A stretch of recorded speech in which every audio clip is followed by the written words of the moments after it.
Welcome to Codex, a history of video games. My name's Tyler Osby. And I am Mike Coletta. And this week we're doing a spooky episode on a spooky game that we both played. Mike more recently than I have, but I played it back in the day. We're going to be talking about First Encounter Assault Recon, also known as F.E.A.R. F.E.A.R. Yeah, this is actually one of the first games I played on when I built my first ever PC back in like 2004, 2005. And following listener feedback, I thought this would be a good game to kick off because I've actually played this game. And in the past week, I've played a bit of it too. I didn't beat it. I got about 4 intervals in, something like that. They do it in intervals is what they call it in the game. Yeah. But yeah, it's really fun. By the way, real quick, I am recovering from a cold. So if I sound even more nasally than normal, that is why. All right. Yeah, but we're going to get into it. So I use a couple sources on YouTube for this. There's a really good movie. I almost going to call it a movie because it's like 50 minutes long. It's a video called The Rise and Fall of F.E.A.R. It's by Gamers, Gvmers. I'm assuming they mean gamers just with a V. And it's really good. And they kind of talk about F.E.A.R. as a whole and all of the crazy development stuff they went through, including like losing the license and getting it back. And that's not something we're going to talk about this episode. We're only talking about F.E.A.R. 1. The first But game. if you are interested in that, highly recommend you watch it. Man, I remember when this game came out and it was like, it felt next gen. It was like the first like sort of next gen game that I had played. And I really felt like I was playing the future when I played this game. Oh, yeah. And it definitely, and for me too. I mean, it was like the thing that was like, wow, my PC can run this, first of all. It's crazy. Even though I think I was on, very low settings, I would say. It's on like medium to low settings. I don't think I could play it full bore, ripping it out. But ripping it out? Sure. Why not? We'll just say words and not know what they mean. But it was a really big game at the time. And for a lot of reasons, and we're going to cover some of those reasons later on in the episode too. The other two pieces of information I use are actually made by Monolith on the F.E.A.R. DVD Director's Cut copy of the game.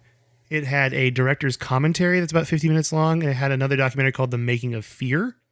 And it's funny because The Making of F.E.A.R. is almost a fluff piece more than anything. If it's made by Monolith, it's probably more of an advertisement than a... Yeah, it really felt like a 14-minute ad. But the director's commentary had some cool facts. So in the development section of our podcast, I'll be talking about those and how it works out pretty well. So that's pretty cool, though. But there's one thing also, another source I used, and we're going to talk about that source later on down the line because it specifically involves artificial intelligence, which is the thing that, like, oh my gosh, everyone was talking about F.E.A.R.'s AI and how crazy it was at the time and what was going on. And I really take a deep dive into that this episode. So hopefully you like video game AI because I've watched about 3 hours of video on it. So here we go. Okay, let's go into it first with the Grime Facts. So it's developed by Monolith Productions. The publisher is Vivendi Universal Games. And now it's WB Games. That is important when it comes to stuff that took place after F.E.A.R. came out, specifically involving their DLCs. But we're not really going to talk about that this episode. We might get to it another time. If people are interested in me talking about F.E.A.R., then I might keep going with the series, but I kind of wanted to just see what people thought before I move into it. So, release dates. It came out on Windows first. It was a PC-designed game in Europe and North America in October 17th and October 18th, 2005, respectively. Also, it came out on the Xbox 360 in October 2006, and on the PlayStation 3 in April 2007. So Xbox. Wow, it was like a year and a half later. Yeah, I think it's really because the development for PlayStation 3 was much harder then. Like to port to Windows, from Windows to Xbox 360, not that difficult. Well, even that took a year here. Yeah, that's because of the publishing shenanigans. Okay, we'll get into it. I mean, we're not going to get into it this episode. They're essentially, I'll TLDR it by saying Monolith when they go to WB Games, they lose F.E.A.R. and Vivendi keeps it. And so what you get is the ports of F.E.A.R. and the expansions of F.E.A.R. were not made by Monolith, which is interesting. It's really interesting. Yeah, it's really weird.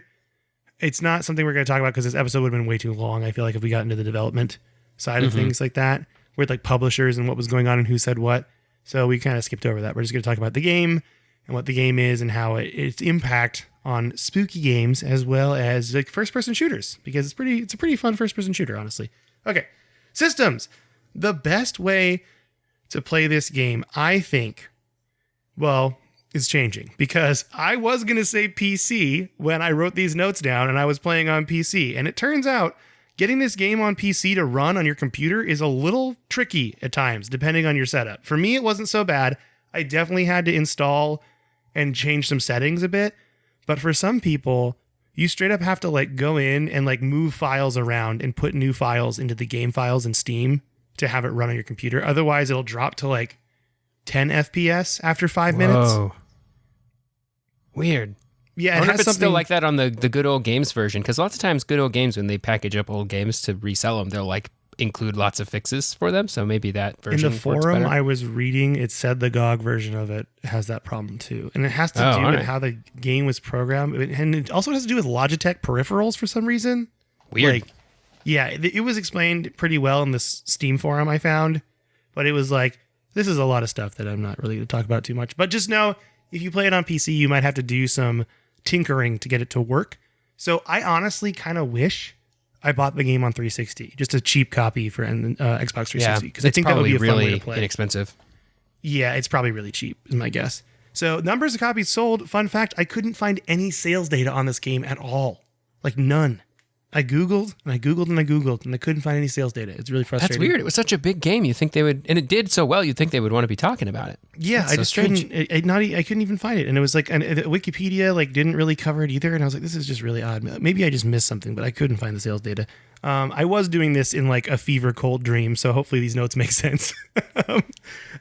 Genre or gameplay style? It's first-person shooter. It's called survival horror, and I think that's pretty accurate. What do you think?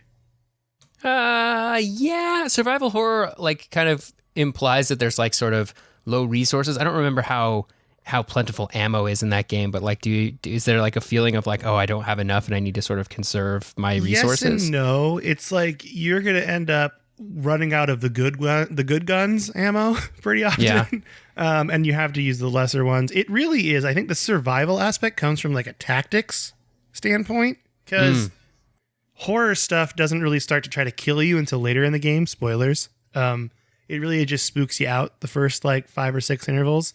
And then as the plot shifts and moves along, it gets scarier and scarier, and the horror elements can actually start to kill you in the game. Gotcha. So yeah, it took me, it's one of those things where I like this genre wise, you could call it first person action and still get away with it, I think, but they call it survival horror. Average time to complete 8 to 12 hours. So pretty quick. You want to just give it a run through on a weekend. Metacritic score. PC had an 88 out of 100. PS3 had a 72 out of 100. And Xbox 360 had an 85 out of 100. So PC was the best way to play back then. I'm going to tell you also later on, the controls don't really age well either. I bet it ran really poorly on PS3, and that's why it got lower scores. I think it's also, they said it was buggy too, because PS3. Lots of PS3 ports of games that were like sort of developed with PC or Xbox in mind ended up running slower and having just more bugs. And they always like came like 6 months later. Classic PlayStation 3. All right, so plot-wise, you are the nameless point man. That's what you're called, the point man. You are a new member of F.E.A.R, which stands for First Encounter Assault Recon. You are an elite special forces unit that deals with paranormal and otherworldly stuff. I always wondered if they dealt with aliens. I feel like they would deal with aliens, right? Otherworldly sounds very alien-like. Well, I wrote otherworldly in. That was me. But they say they don't even say paranormal. They're just like weird situations. So I'm like, maybe it's aliens? This one's scary. Maybe it's just like anytime it's kind of spooky in there. They're like, it's kind of spooky in there. Call the F.E.A.R. Call the point man. Get it's F.E.A.R. like in there. The army goes to a house. Hey, this house looks a little haunted. We should probably call F.E.A.R. just to say, it looks spooky in there. All right, so the team is run by Rowdy Betters. That's right. His name is Rowdy Betters. Rowdy Betters. Wow. And he has the best Midwest accent I have ever heard in any video game. He'll be like, well, I guess this isn't a covert op anymore, is what he'll say. It's pretty fantastic. So you're sent to capture Paxton Fettel, who is a psychic that has taken over a clone army called Replicants. And these Replicants are controlled by Fettel telepathically. I hate when that happens. You hate to see it, you know? And Fettel takes over the Arkham It's Armacam, excuse me, Armacam? Yeah, Technology Corporation. It really sounds like Arkham, and I think they're kind of doing that on purpose, but it's Armacam, Technology Corporation headquarters, and you have to go in and get Paxton and eliminate him. And I know this game is over 15 years old, but I'm still not going to say any more about the plot, because I do think it has some fun twists, you know? Do you remember the plot at all, Tyler? I don't. I remember there being like a big twist at the end where you're like, oh my gosh, this person did the thing.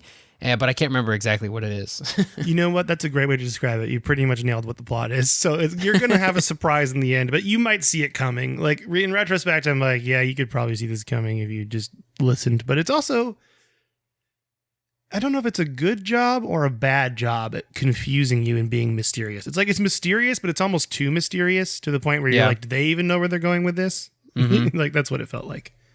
So gameplay wise, F.E.A.R is a first-person shooter, but there is so much more going on. So here's my list of sweet things to do in F.E.A.R. First and foremost, martial arts moves. So based on how you run or walk or crouch, you can do a different melee. So you can like run up to an enemy, jump, press the melee button, and you'll do like two kicks, like a double kick in the air and kill him in one hit. Oh, cool. Yeah, super cool to do. And it's even better to do that in bullet time. That's right. It's got slow-mo time because it was 2005, and of course you have to have slow-mo time. So if you ask me, this is like essential in firefights too, because the combat can get really confusing without it. And there's a lot of particle effects that get shot up in the air because they're trying to go for this like John Woo action movie thing going on. And it can really throw you off. The best part about slow-mo, though, is you can throw a grenade, go into slow-mo, and then shoot the grenade in midair and kill everyone. Ooh. It looks really cool. So Isn't the slow motion stuff like the sort of story justification for it is like, for whatever reason, the point man has like insane reflexes or something? I don't know if they're like superpowers or if they're just human reflexes. Yeah, so you get to push the button and then that's like sort of simulating what the world is like for him, I guess. Yeah, and it makes it because you're a superhero, essentially. You're an action hero. That's what you are in this game. So you have a certain number of med kits in the game, and you can only hold, I think, up to 10 at a time. And you also have body armor, and you can use med kits with Z, but here's the fun fact. You can use them at any time. So if you're like dying, you can just be like Z, and I'm like back up to full health again. It's kind of nice. There are health and reflex boosters throughout the game, too, that permanently increase your health and your slow-mo bar, and they are pretty necessary, I would say, especially as you play through, because it's like makes it so it's just easier to get as you move along, you know? Mm-hmm. This is one of my favorite parts about the whole game. Lore is presented in voicemail messages. So you sometimes will walk into an office and you'll see a flashing red phone. If you press F on the phone, that's right, the F key, because they didn't believe in the E key at this point, you can listen to the voicemail. And that was like the cool background story. Yeah. That was like the cool thing at this point in time, because like BioShock did the same thing, like sort of like finding tapes and listening to them or variations of that. That was like the cool way to deliver story beats and probably an easier way to do it than like making cutscenes. Definitely. And it's really cool. And also, you'll hear news reports on the radio sometimes too. So as you're like walking through, you kind of hear the news talking about you and what's going on. Not you, but like the events going on where you are. Mm-hmm. It's pretty neat. So this is what my big gripe is probably, is the control scheme is definitely not modern. Like obviously you can keybind it to different things to your liking, but the shift key is aim down sights. Oh, man. And right click is melee. Control turns on your slow-mo. And on PC, at least on my PC, there is a walk control that was defaulted to not being bound to anything, which is kind of weird. You know how in like Counter-Strike you can walk with control? Yeah. I think it's because control is being used for your reflex meter. So, I mean, you can rebind that. That's kind of nitpicky of me, but it was still weird. Because I want to play the game the way it was like intended to be played, you know, when it came out. And that was their control scheme. So I'm like, well, I'm going to go with their control scheme and see how it goes. Definitely felt a little wonky to me, for sure. Because there was a lot of times I would try to aim down sights and then I'd just start drop kicking things for no reason. So one cool thing you can do that they took out of the next F.E.A.R games that really made people mad, you can lean around corners with E and Q. No. So you can like scope out rooms. Rainbow Six Siege style. Yeah, exactly. There are some cool conversations that go down if you wait before you like enter a room. So a pretty well-known one is in the first level. If you wait, you can listen to Jan Kowski and Soon Kwan talk about you, the point man. I missed this on my first playthrough, but I found about it in the documentary. Like if you wait before you go into the room, you can like overhear their whole conversation. And they have a whole conversation that you can like listen to, which is kind of cool. So it's kind of on you. But the minute you enter the room, that conversation ends. So the scares, they're kind of scripted at times. You can kind of tell that if you're done with the fight, it's about to get spooky, you know? Mm-hmm. So, because it's like combat encounter, scary stuff. Combat encounter, scary stuff. But they do a good job at giving you jump scares and like creepy, moody moments. And there's also these things that make you start questioning what's real and what's not real. And I think that's where this game really does well, is it's like, wait, did that guy just disintegrate or was that just in my mind? Like you have no idea. Yeah. Or you like see a shadow and you're like, wait, what? Oh, yeah. Also, I learned playing F.E.A.R. This is my favorite thing because I did get scared at times. I got spooked out at times. Is my go-to reaction is if a ghost is jump scaring me, I just start shooting them as hard as I can. And I'm pretty sure that's everyone's reaction, which is good because later on in the game, you do fight ghosts with guns. So it's a good instinct, I guess. All right. Spoilers, I guess, a little bit there, but not really. So speaking of guns, there's some really cool guns in F.E.A.R. So I'm not going to go through all of them. I'm just kind of going to go through my favorite ones. The 10mm HV penetrator is a railgun, and it's carried by the armored troopers. But once you pick it up, it's really cool. It's really fun. The sniper rifle is pretty cool. It's like a burst sniper. My favorite gun in this game, though, is just dual wielding the default pistols because they're really strong, and it really gives you like strong Matrix vibes, and you feel cool when you do bullet time with the pistols. So just saying, that's how I think you should play the game. My favorite gun, though, in the game is one of my favorite guns in the game, I think is like unique, besides the pistol, because I use the pistol most, is the particle, the Type 7 particle weapon. This gun melts enemies down to their skeletons. So wow. I'm pretty sure when everyone gets this gun, it's the only gun they use for the rest of the game. But I used pistols most of the game because the pistol thing just felt really cool. The submachine gun might be my least favorite gun in any video game. Dang, any video game. It is so weak. It has terrible recoil. It's just you're constantly just missing with it. The RPL submachine gun. I just missed everything. It was really frustrating. They also have remote bombs, proximity mines, grenades. Those are fun, so you can like set up traps, which I think is pretty cool. From like if you want to play it kind of more tactically, you can. Also, the shotgun is just a great gun. The default shotgun you get, not the automatic, which is also really good, but the combat shotgun you get is really cool too. Yeah, so I mostly use the dual pistols because they just like they packed a punch, and you felt like you were in a Matrix movie, you know. And even though it was on easy, I still died a lot because I'm bad at video games. So there you go. Yeah, I put it on easy, by the way, and it's not easy. It's not like story mode in other games. It's still not very, but it's still difficult enough that you will die if you do something wrong. Cool things that enemies do. If you shoot them in the leg, they start limping, so they like react to where they were shot at. The bodies can explode in funny ways and go ragdoll, but they don't do it all the time. It's very like random when it happens. When you're in slow-mo, you can see the grenade shockwave, and it looks really cool. Like when a grenade blows up, you can see like the air around it like wave out. That's it cool. Still looks really cool now. I remember bullets did something similar too in the slow-mo. Like yeah, they do. You see they the like sort of like shockwave through the air. That's right. I don't know why I didn't write bullets down. I just thought of the grenades because the grenades look so cool. The NPC troops have really great radio lines, and it makes them seem like they're working together, but we'll talk more about that when we get to the AI and how they're actually not working together. Spoilers to the AI. Sorry to burst everyone's bubble. The fake soda brands is one of my favorite things in video games, like fake brands in general. And the fake soda brands in F.E.A.R. are Diet Squish and Fizzy Cola with a K. Just wanted to throw that out there. But this is probably the thing that's most exciting about F.E.A.R. for me, and this is probably why it looked so high tech when it came out, was the lighting. The lighting in the game for the time was very good, and it actually everything matches. Like if you see a shadow, there is something there, including ghosts. So ooh, spooky. Yeah, like there's a video I watched where the guy saw the shadow of Alma, he turned around and he slow-moed it, and you could see her running across the screen really quickly. Ugh. Like it's chilling for sure. The lighting is also one of the reasons the game would like tax people's PCs back in the day, because every time a model, whether it's an NPC or the player model, is hit with light, it would have to re-render that model. So if it's moving, it like is constantly re-rendering. So in the background, it's like really taxing your PC, which is another reason. That's one of the many reasons it was like the crisis before crisis. I think is what you said, right? You tried your PC with it, right? Yeah, it really was like the crisis. Like if you just built a PC at this point in time, and I think I built one around the same time you did too, it was like, I got to see if I can run F.E.A.R. And I think in 2005, I probably would have, I want to say I would have had like a Radeon 9600. That might have been about that time. And it would have ran it like maybe on like low, medium settings.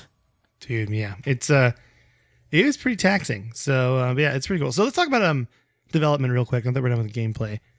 So Monolith has been on the scene for a while, to the point that it'd be worth kind of covering them in their own like development studio history episode. I think they had a lot of notable games, but the notable FPS games that I think are relevant to talking about F.E.A.R.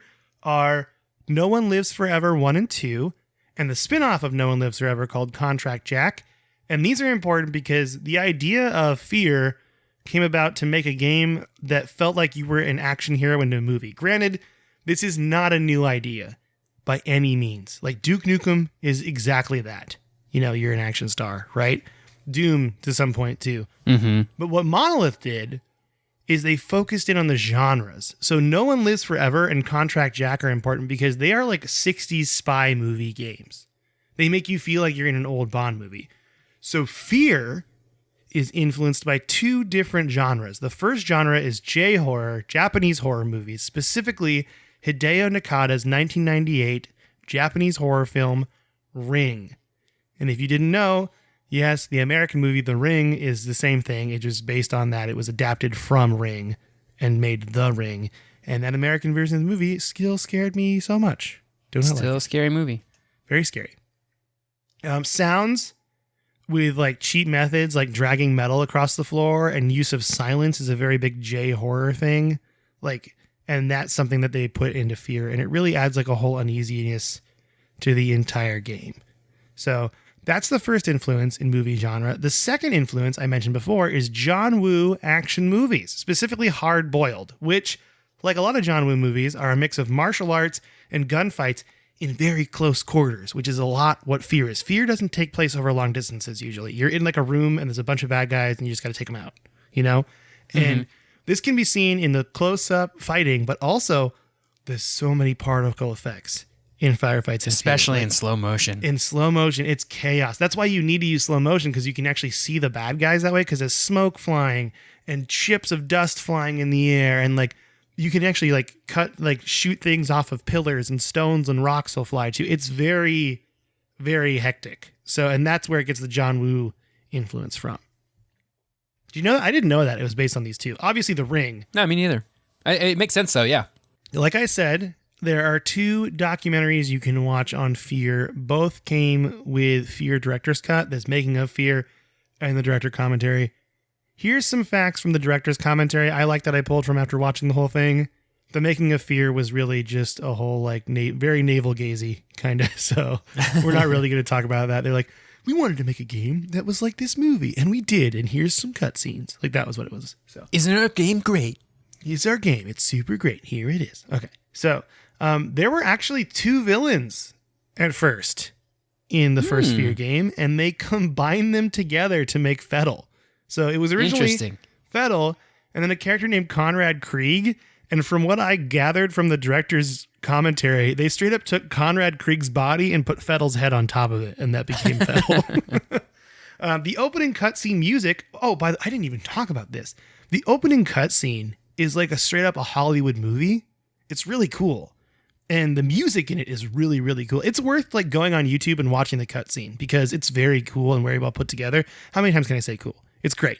But the music they put into that was actually meant for the end, but the opening cutscene turned out so well. They're just like, let's just leave it, just let it ride. Like it was a placeholder, but they just kept it that way. They finalized it. And yeah, I haven't seen a cutscene opening like that in a game in a while, and it feels like a movie. So if anything today, just go watch the F.E.A.R. opening cutscene and let me know what you think. I'm going to go check it out after this.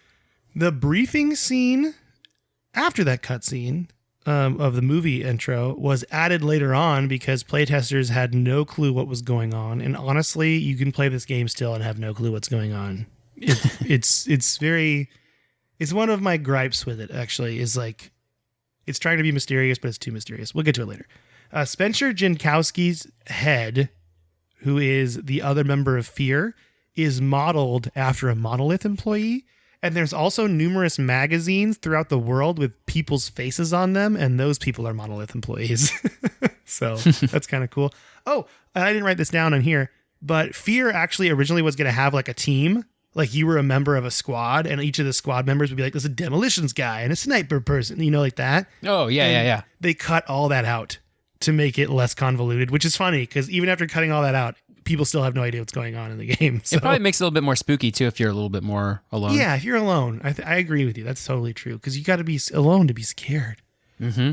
There was a car chase cut from the game because it just didn't fit, which I thought was really interesting. They're like, we got to put a car chase in. Nope, doesn't work with our horror game. Take it out. So the first level in the city is meant to like make the player feel like they're not immediately thrown into a dungeon crawl situation.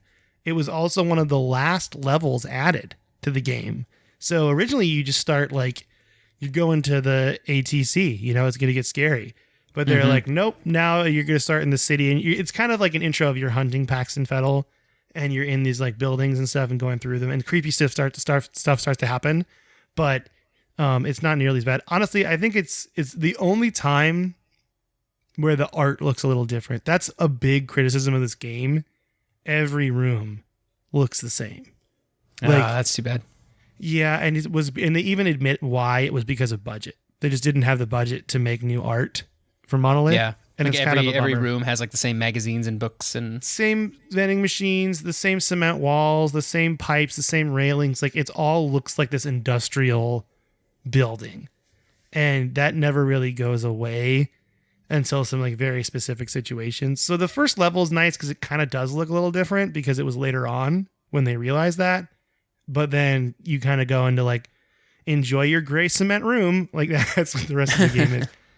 The phones used in the game are modeled after the exact same phones in Monolith's office at the time. And the voicemail lady is the same person at the Monolith office. Yeah, I thought that was funny. The developers, this is actually something that's pretty interesting to me because this is specific to PC game development is what they talk about in the director's commentary. They had to change some of the scary moments because players could adjust their gamma on PC and see Alma way clearer. So they had some moments where Alma was going to like disappear into the darkness in front of you and like spookily like float away behind you, away from you, and they got rid of it because you could see her if you turned her gamma all the way up, all the way in the dark, just disappearing out of existence. And it wasn't very scary.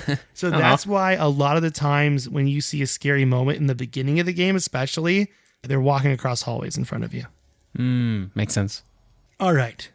Now it's time to talk about the star of the show, the thing that everyone talks about when it comes to F.E.A.R, and that is the artificial intelligence. Have you heard about it, Tyler? I've heard about it. I always hear how it's so good. When I played the game, I don't remember feeling like, oh, the AI is so good, but I don't know if I'm a good judge of AI, whether it's good or not.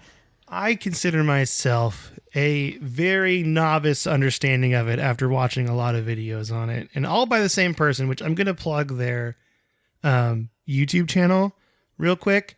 It's actually called, oh my gosh, where is it at? It's just called AI in Games by Tommy Thompson. Really great Tommy Thompson YouTube channel. And they cover GOAP, which is goal-oriented automatic action planning, goal-oriented action planning, which is what F.E.A.R uses. But they also cover like behavior trees and finite state machines, all these things that are a big part of game artificial intelligence. So if you're interested in that and game AI, definitely check out that YouTube channel. But for now, this is a very basic bit about AI in games so we can better understand how F.E.A.R added some new things to the mix. So most games now, and I'm being very general here, so I don't want any well actually emails, okay? Use behavior trees. And behavior trees are fairly simple and also have a low computational overhead. They scale well. So it starts at a root like enemy AI sees player, and then branches off to do two different actions based on other variables like how close is the player to me. If they're close, I'm going to go into melee. If they're far away, I'm going to find cover and start shooting. That's a very basic description of behavior trees, okay? The other thing is finite state machines. And these are good for simple games, but they can get very complex very quick. So you don't really see them used in a lot of big games nowadays. They were made famous by Half-Life, because Half-Life was one of the first games to really use a finite state machine. And a finite state machine is where an NPC exists in a state of behavior, and then based on a change in event, it will move into another state of behavior. That's all it means. So it's like, we're patrolling, we see an enemy, we're shooting.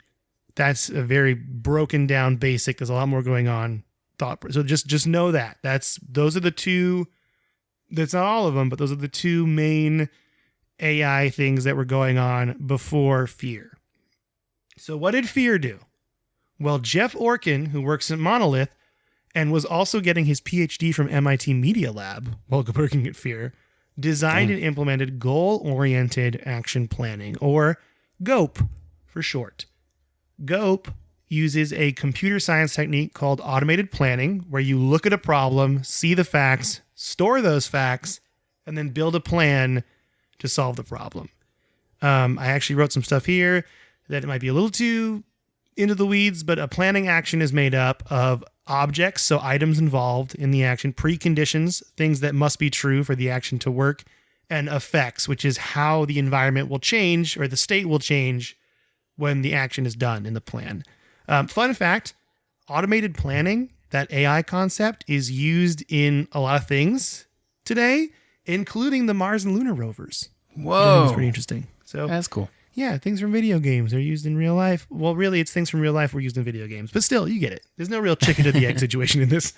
There's a lot more complexity with it, but the quick breakdown of GOAP in F.E.A.R specifically is an NPC is given multiple goals, and those goals are weighted by different environmental factors. Environmental factors being like, do I see the player, for example? The NPC is then given a plan made out of actions that are predetermined by the developers to accomplish that goal. But here's the really interesting part.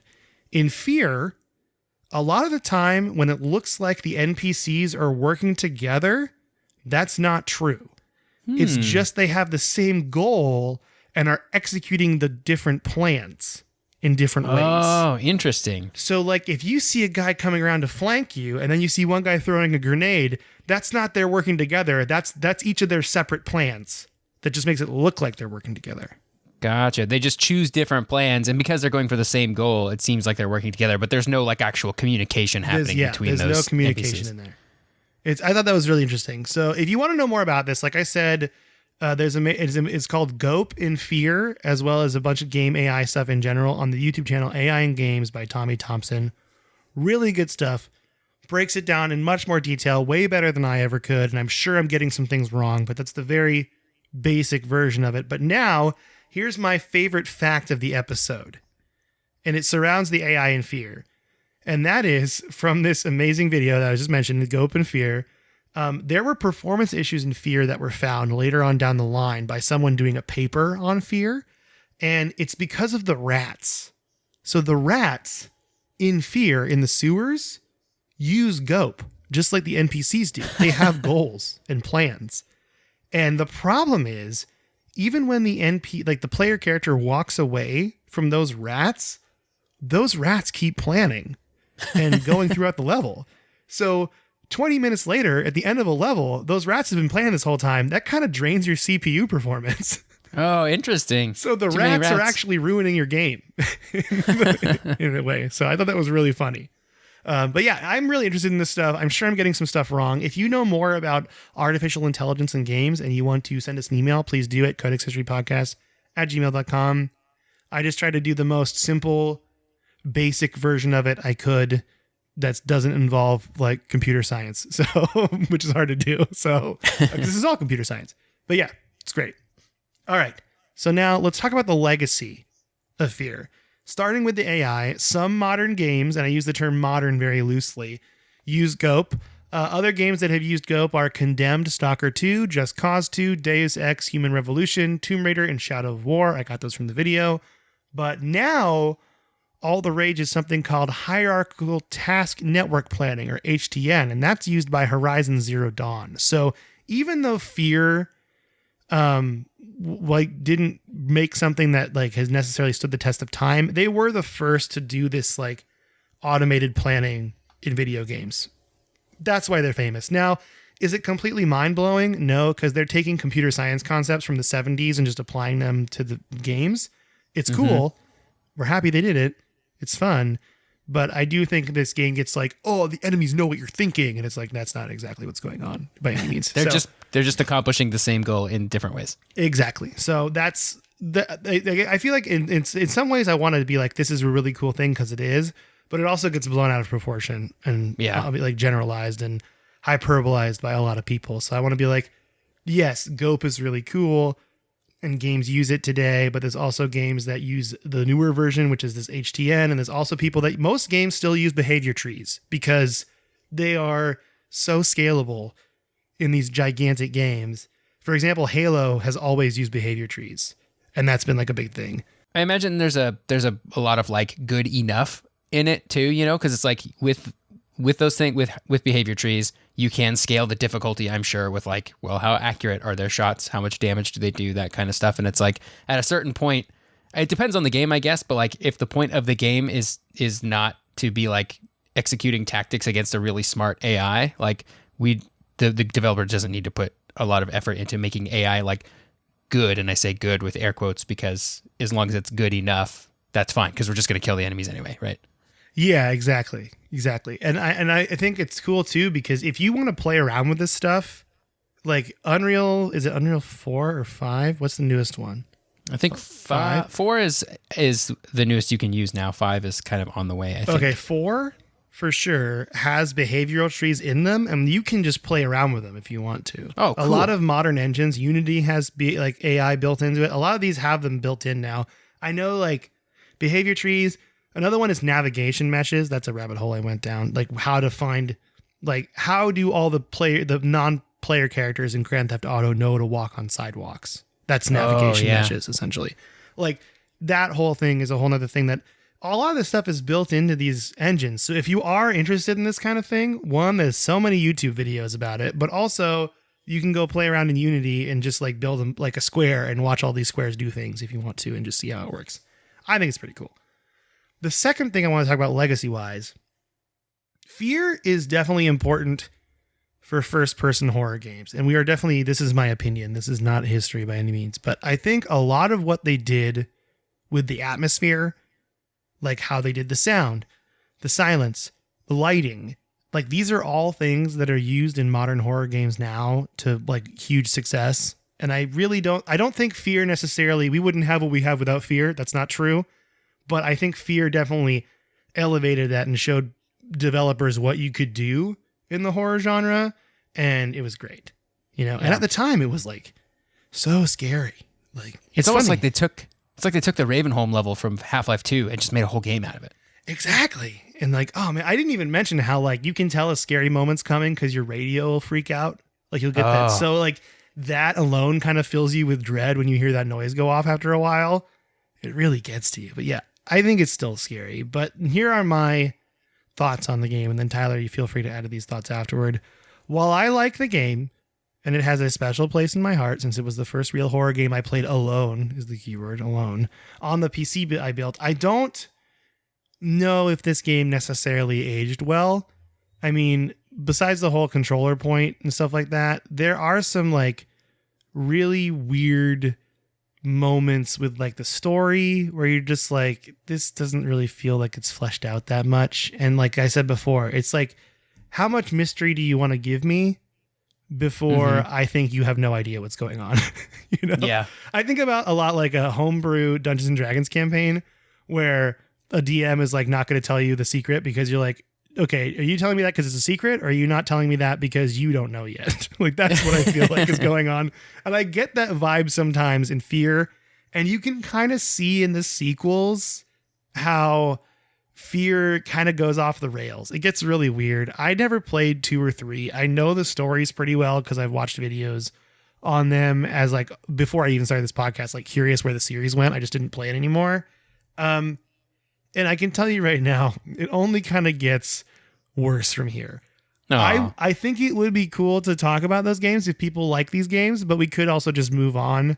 I do think F.E.A.R 1, though, definitely important to horror games, definitely important to first-person horror games, and I don't think it's not worth playing. I think it's just you should go in with definitely your expectations set to a reasonable amount. Don't go in with so much hype, you know?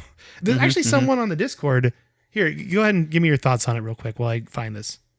Okay. Well, when I think of F.E.A.R, I think of when it first came out in 2005 after I had built a new PC. And I was looking at because you have the same email from 20 years ago when I built that PC. I think I had a GeForce 6800 by then, which was like a higher end card. It wasn't the best card at the time, but I think I must have been able to run this game at decent settings. That was probably how I tested it. So I remember the graphics being really good and that I could use it to test my cool new machine. And I remember being really scary, and I was not into scary games at the time because I was still developing my because like now when somebody says, "Oh, this is a horror game," I'm like, "Nah, I'm not interested." But back in high school when I didn't know if I was a horror person or not, I tried it, and I remember being spooked and talking with my friends about how spooked we were by seeing that creepy little girl everywhere in this game. So yeah, I don't remember the AI being that great. That wasn't a thing that stuck out to me. I just remember the graphics, and the slow-mo was really cool. And then when it came out on 360, like a year later, that's when I started to realize that these consoles, this new generation of consoles is actually can run higher end games. I never played it on 360. I don't know if it actually ran well or if it, had the same level of graphics or what as on PC, but I was like, oh, because it was a PC exclusive for that first year. And it felt like it. It felt like a PC exclusive game. Yeah, it was designed this is for like PC. memories coming back to me as I'm sort of reminiscing because when I was like surprised that they were released so far apart, but now thinking back on it, I was like, no, there was a feeling of this being a PC exclusive game at the time. Yeah. So what's funny is yesterday, we record this on Sunday, yesterday on Saturday, in our Discord, Halloween, posted in our Discord, just beat F.E.A.R. That game does not hold up nearly as well as I would have hoped. There's a lot of great things about the game, but a lot of rough parts. What I read online about even recent takes set my expectations too high, and I think I completely agree with them. Like, it is, you don't want to set high expectations for this game. It's a good game. It's just not I think I romanticized it in my head, Yeah. And I started playing it again. I'm like, oh, there's a lot of flaws with this game, and it's still good. It's still worth playing, but just don't overhype it up. But you will get scared. I think it's serious. It still gets you. Still spooks you out. It's so spooky. And I think you always have to have that level of skepticism when going into a game that's like 15 years old, right? Like no matter how good people tell you it is, if you don't have the nostalgia level to remember it as good as they do, you got to go in going, okay, I'm still playing. I mean, it's still a game from 2005, right? At the end of the day, you don't get away from that. So it's about the atmosphere and stuff like that, which I still think they did a really good job with. Yeah. And also, I want to mention this note real quick. I bought F.E.A.R on Steam, and the only way to buy it on Steam is to get it bundled with all the other games. I bought it thinking I'm like, oh yeah, I'll play these other games I never played before. Now that I've played through about 4 or 5 hours of F.E.A.R, so half of it, I don't even know if I want to play those other games. Like, that's where I'm at right now. So if you do want to try F.E.A.R, I would say get a cheap copy for Xbox 360. Probably avoid the PlayStation 3 version just because I don't know. Or get it for $10 on good old games like I should have done. That's probably the way you want to do this because you don't know, until you try it out if you're going to like it or not. And that's just my quick advice if you want to play this game again. But with that, I remember the game having a demo back in the day too. Maybe you can still find that. Maybe that doesn't run on any sort of modern hardware. Yeah, I don't know if that runs on anything. The demo was for E3, I think, too, because the demo is what really started the hype train for the game. Like, because they showed that demo off, and then people were like, "What is this? The particle physics, the slow mo, the close combat, martial arts? Like, this is crazy, But I do think the fights are still fun, and you can do some funny stuff with it. But it just doesn't really hold up other ways, like scariness scariness holds up pretty well, but story doesn't really hold up. Mm-hmm. The only reason I equate story and scariness is because they are linked together in such a way, but the story you're just kind of like, this is kind of just thrown together, it feels like. Yeah. But yeah, so Tyler, what you been playing? Check out some I've been playing Destiny. We are still with our crew of the same people we've been running with. We're doing Deepstone Crypt Raid blind. We're figuring it out on our own. We finally got to the last encounter, and Mike's playing this too. We finally got to the very last encounter. We know what to do, but by the time we figured it all out, we were too tired and our brains were hot. So we called it a night. My brain was so hot last night trying to get that in. I had a pretty hot brain. Once you get to the point where you're like, you figured it out, but you can't seem to get as far as the furthest time you've gotten, like after 4 or 5 tries, it's like, okay, you just we'll probably beat it first try next time we try it again. Yeah, just need a good night's sleep. Yeah, just need, like it's like when you're stuck on a boss and you try over and over and over and over in like some single player game, and you finally put it down, then you come back to it like the next day and you beat it first try like it was super easy. That's what's going to happen, I think. 100%. So yeah, I've been playing that. Been playing Metroid Dread. I made it to the third area now. I'm like taking my time with Metroid because I know it's not a very long game as far as games go. None of the Metroids are particularly long games, but I'm kind of taking my time with it. I still don't have the Morph Ball, which they really show you all the different places you can use the Morph Ball and then don't give it to you for a long time. That's hurtful. But yeah, I just got the Wide Beam, which is kind of cool. Nice. And that's kind of it in terms of stuff I've been playing. I'm trying to think if there's anything else. I don't think so. I think that's it. Oh my goodness. Well, I got too many games this week. That's what happened. Too many games? Too many games. So I was playing F.E.A.R. And then I bought a while back, like as in a couple weeks ago, the Ghostbusters remastered. The game from 2007. I think they remastered it in 2014. Got that on Switch. Super fun, but I stopped playing so I could play more time with F.E.A.R. And then I also got New World. Oh, tell me about it. So we have friends that play MMOs, and I wasn't going to get it. And then I saw the combat is more Dark Souls style than like tab targeting MMO style. And I'm like, that's more my thing, I think. And so I started playing that, and I really like it. Like, I'm really into it. It's one of those things where I think the cool thing is it's only $40. So I feel like I can put 10 hours into it, and then if I don't really like it, I can take a break and come back to it. It's not a big deal. But I feel like it's got promise, It's not perfect by any means. There's like, you do the story. The story is you're shipwrecked, and then that's it. There's really nothing else going on. And I'm wondering if I'm missing something or if I just haven't gotten far enough. I'm only like level 15 or 16 or whatever. It's not that high. But like, I feel like I don't know everything that's going on. And I thought there'd be more story to it. And so far it's a lot of like, go grab me this or go grab me that and go over here and say hi to this person, deliver a letter, give me spider butts, that kind of thing, which is classic MMOs. But the combat is fun enough that if I run by something, I'm going to fight it just because it's fun. And that's good. That's what made me love Destiny so much, is the combat is so good in Destiny. That's why I keep crawling back to it. But yeah, I've also been playing Festival of Lost with Destiny too, because I love Festival of Lost. Yeah. Still really pissed I spent my Bright Dust and can't buy the dinosaur suit. But besides that, I'm fine. So yeah, we got one email to read. You want to read it? Yeah, let me pull that email up here. This one is from Kristen. Kristen says, hoping this reaches you before you record episode 174. It has, because we are recording 174 now. Hey, Tyler and Mike, I am super proud to say that I have completely caught up with your podcast.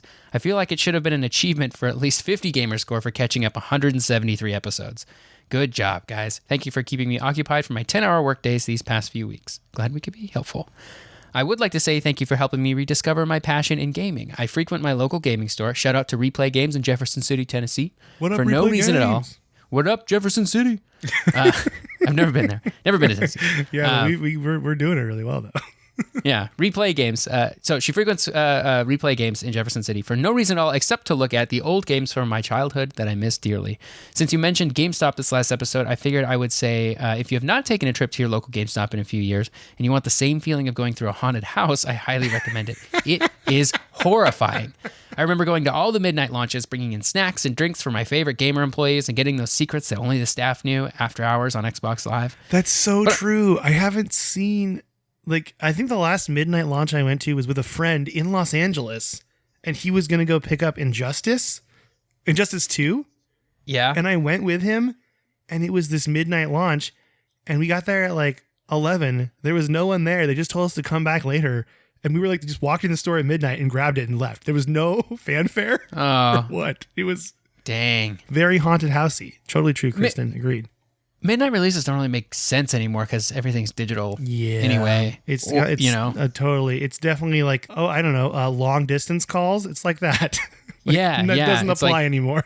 It just doesn't make sense in this current world. But they were so fun to go and like meet up with your friends, and because we were all going to get the copy of the game that we all wanted to play, we were going to get it at the same time, and it was a whole event. And now it's just like, well, if you bought a game, you probably preloaded it, and then it unlocked at 9 o'clock instead of midnight if you're on the West Coast, because that happens a lot where it unlocks at 9 p.m. And then it's like, well, cool, I guess we're playing this game now, and there's no like fanfare or anything around it, which is kind of too bad, but also kind of convenient as well. Yeah, so. You know what else has gone the way of the dodo, as they say, because of technology, is high school reunions. Oh, yeah. I did not go to my high school There's reunion. no point. People don't go to them because we have Facebook and Instagram. Everyone can see what everyone's doing all the time. I don't know what everybody's doing anyway. Yeah, there's no point. That's a good point. But anyway, Kristen has more on her email here. So on to the important part of this email. With your spooky games dropping next week, there are 2 games I found very scary, but very fun as a youngster that I have never heard you mention on the podcast. Number 1 would be Hunter the Reckoning, released on the original Xbox in 2002. The teddy bear from the school haunted my dreams as a child for quite some time, even after completing the game. If you don't know what I'm talking about, you are missing out on 2 excellent original Xbox games. Secondly, Buffy the Vampire Slayer Chaos Bleeds, also for the original Xbox. The cyborgs really looked like something out of my nightmares. And let's not forget Sid. If you know, you know. Thank you for being so much for being entertaining and informative. You guys are my favorite podcast, and if you ever released merch, hint, hint, I would buy it. Thanks, gamers. Kristen. You know, I've been thinking about having our dear friend Dani Dodge, who designed the art, design a t-shirt for us. That would be fun. I'll look into it. Okay. So maybe something Jaybird or John Claims related. Yeah. It's got to be like Jaybird champion shirts or something. That'd be fun. Yeah, I would love to. I'll look at those 2 games for sure this week. You know, the only problem is like I really am like listening to people's feedback of trying to like get my hands on the game to play, and the hard part is with these older games, like they're hard to get a hold of. You know, it's just tough. My original Xbox died a long time ago, so. We'll see. Maybe it's backwards compatible with my 360 though. Possible. Maybe. Thank you for the email, Kristen. That's great. That's it for emails. We cleaned out emails all last week, so that's we really fine. did. Yeah, we had so many emails last week. If you want to send us an email, you can email us at codexhistorypodcast@gmail.com. You can join our Discord by sending us an email, and I will send you an invite link. Or you can go to my Twitter at mecoletta, MECOLETTA, and click on the pinned tweet at the top of my profile. That is a link to the Discord that never expires. You can also find Tyler on Twitter at SneakerElf, ELPH. Am I missing anything, Tyler? That's it. I think that's it. All right, we'll be back next week with an unknown spooky game. Ooh, I had a really fun idea, Tyler, that I want to talk to you about after the show. Ooh, okay. Cliffhangers. Ooh, spooky. All right. Say bye to everybody, Tyler. Bye.